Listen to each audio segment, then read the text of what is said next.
Cidade do Sol, Cidade das Dunas, é como é mais conhecida Natal, capital do Rio Grande do Norte. Mas o que muita gente não sabe é que por trás dessas paisagens paradisíacas se esconde uma realidade cruel, que assombra a infância de centenas de crianças e adolescentes: a exploração sexual.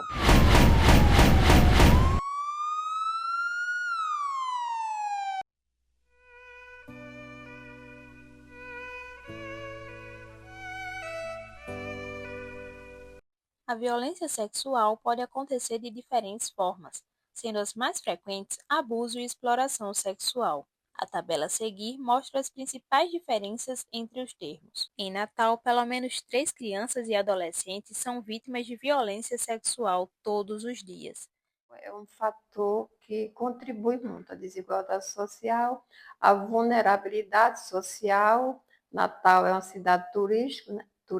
Isso também propicia também essa questão da violência e também a própria rede, que a gente chama sistema de garantia, que a gente denomina rede de proteção, ela padece de falta do investimento, né, de políticas públicas, né, que possa sim garantir as famílias, né, que é a família, né, que tem a condição de vida melhor. A exploração sexual de crianças e adolescentes pode acontecer de diferentes formas, seja através da prostituição, pornografia infantil, tráfico para fins de exploração ou turismo sexual, sendo esta última uma das práticas mais recorrentes em Natal, por se tratar de um dos principais destinos turísticos do país. De acordo com a conselheira, os casos aumentam no verão devido a um maior fluxo de turistas e se concentram em áreas específicas, como os litorais leste e sul. O turismo sexual, ele é concentrado em algumas áreas de Natal, sabe? Principalmente na área de Ponta Negra, né? Tem uma incidência muito grande aqui na Zona Sul, dessa parte da vila de Ponta Negra. Tem uma comunidade que é uma situação de vulnerabilidade. Embora crianças e adolescentes em situação de maior vulnerabilidade social estejam mais suscetíveis à exploração sexual, outro fator também deve ser levado em consideração: o contexto em que eles estão inseridos. Pois, mesmo em famílias com melhores condições financeiras e que possuem acesso à educação e à informação, o risco existe, já que muitos casos ocorrem dentro do ambiente familiar. Por isso, independente da classe social, nenhuma criança ou adolescente está 100% livre da violência sexual. A exploração sexual ela parte de um princípio, né, que a maioria das pessoas acham que é a pobreza que leva a uma família, né, a permitir, né, ou a explorar sexualmente suas crianças e adolescentes. Não é a totalidade, né, da motivação, mas a questão socioeconômica ela pesa, né, de certa forma para que as pessoas tenham esse tipo de conduta, né, de usar, né, os corpos de crianças e adolescentes para oferir algum lucro. E aí isso não quer dizer que só porque é pobre a pessoa vai, né, explorar o corpo de uma criança ou adolescente. Isso acontece em todos os níveis socioeconômicos.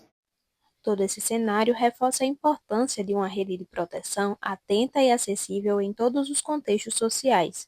Em Natal, as políticas públicas de enfrentamento à exploração sexual de crianças e adolescentes se articulam por meio de uma rede chamada Sistema de Garantia de Direitos, que reúne instituições como o Ministério Público, Conselho Tutelar, as secretarias de Educação, Saúde e Assistência Social, além de organizações da sociedade civil, como o SEDECA Casa Renascer.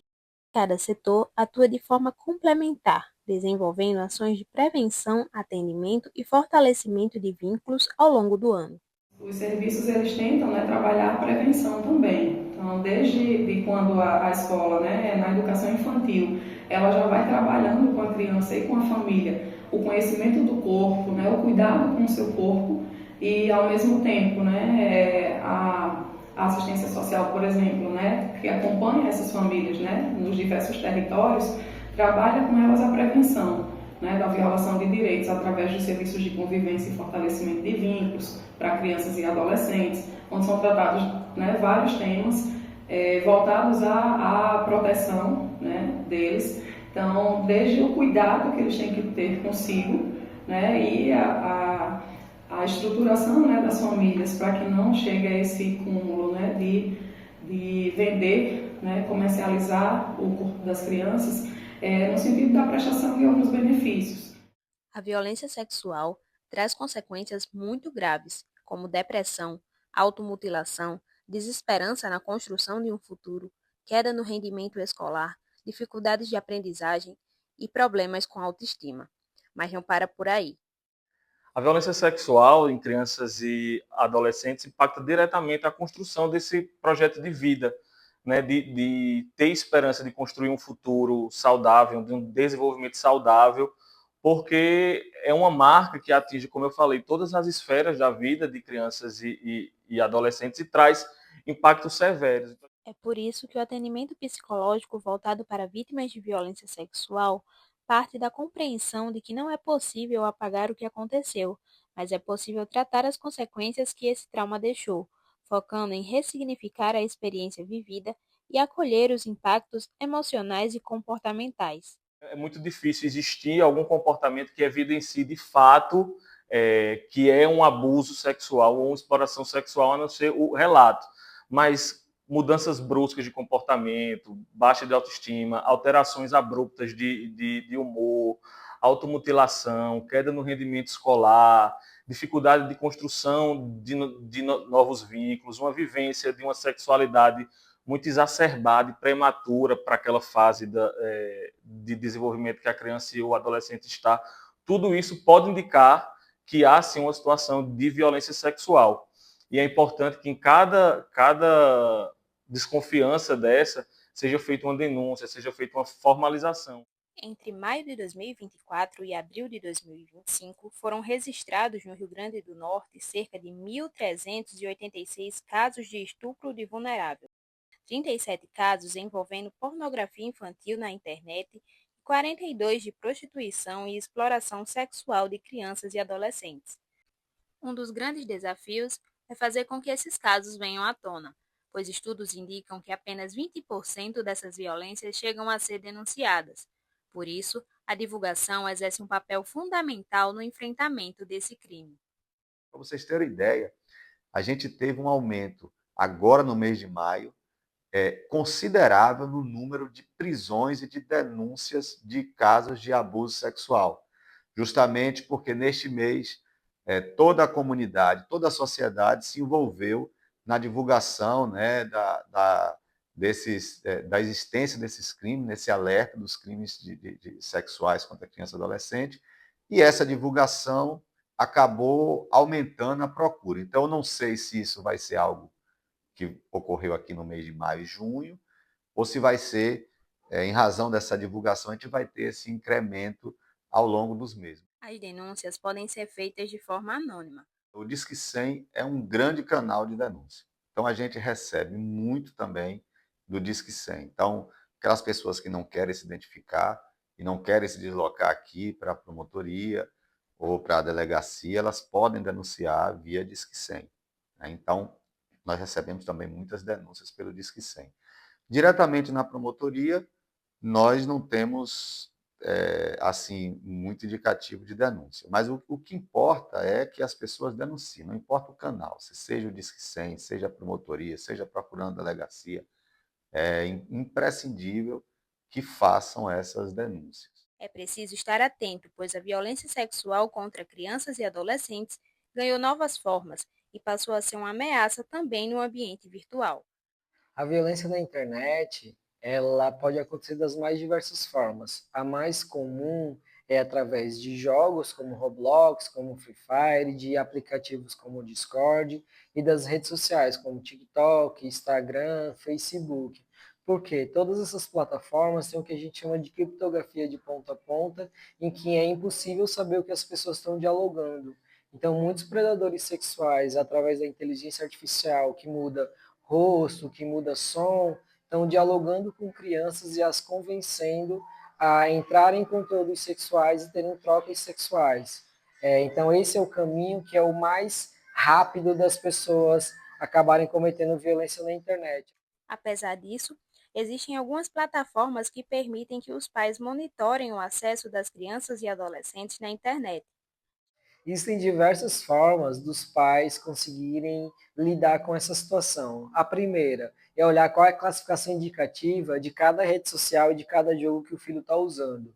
Qual a indicação do Free Fire, qual a indicação do Roblox. E realmente não permitir que os filhos usem plataformas que não condizem com a idade deles. A outra forma são esses links que eu falei, Google Family Link, Instagram para adolescentes, são plataformas em que os pais conseguem monitorar e controlar o tempo de uso na internet, o que eles estão consumindo ou deixando de consumir. Mas em meio a todo esse cenário, ainda existem motivos para acreditar.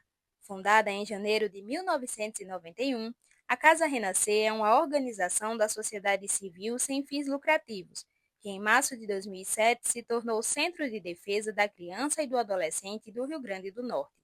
Hoje em dia, o SEDECA Casa Renascer, como é mais conhecido, já atendeu mais de 500 crianças e adolescentes vítimas dos mais diversos tipos de violência. Então, o SEDECA Casa Renascer ele não surgiu como centro de defesa, ele surgiu como uma instituição da sociedade civil, algumas pessoas militantes, né, que se reuniram e pensaram, né, vamos pensar num espaço para que essas adolescentes e crianças que estão em situação de exploração sexual tenham uma chance, uma oportunidade de vivenciar outras questões.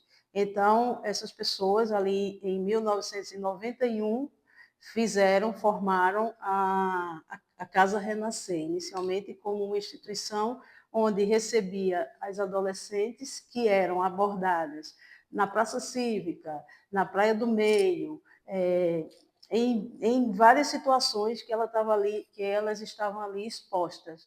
Atualmente, a instituição atua em 4 frentes: proteção jurídico-social, ações de defesa e incidência política, formação de profissionais e iniciativas de prevenção.